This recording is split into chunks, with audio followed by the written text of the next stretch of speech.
Qizlar, hurmatli ayollar, yoshingiz nechida bo'lishidan, kasbingiz nima bo'lishidan qat'iy nazar, uyda o'tirib zerikib qolayotganingizni yoki bir xil ishda ishlab zavqlanmayotganingizni his qilyapsizmi? Ertalabdan kechgacha eringizni poylash, telefon qilib asabiga tegish, menga mehr bermayapsiz degan g'alati gapni aytish o'rniga iltimos o'zingiz bilan shug'ullaning, vaqtingizni yangi qiziqishlarga sarflang, mashina haydashni o'rganing, til o'rganing, biror bir kasbni o'rganing, floristika, fotograf, tikish kurslariga qatnashasizmi, farqi yo'q.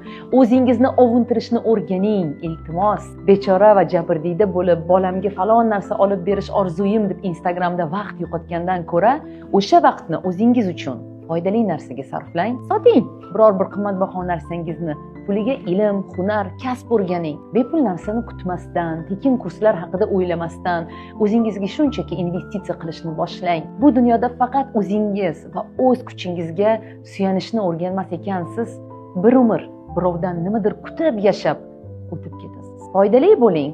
Hech bo'lmasa o'zingiz uchun foydali ayol bo'lishni bugundan boshlang. Qanchalik achchiq bo'lmasin, qanchalik qiyin bo'lmasin, mana shu haqiqatni tushuning.